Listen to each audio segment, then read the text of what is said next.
3 ঘন্টার মধ্যে নাম দিয়ে জালালি বশীকরণ। প্রিয় মানুষকে শুধুমাত্র প্রিয় মানুষের নাম জানা থাকলেই হবে মারাত্মক বশীকরণ, সারা জীবনের জন্য, মৃত্যুর আগ পর্যন্ত তোমার। ছাড়ছি আমি বন্ধু বান্ধব, ছাড়ছি মা বাবা, তোর জন্যে নফল।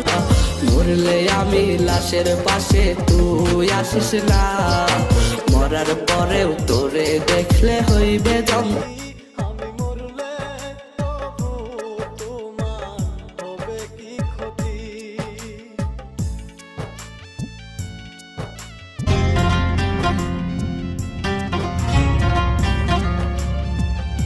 ভালোই ছিল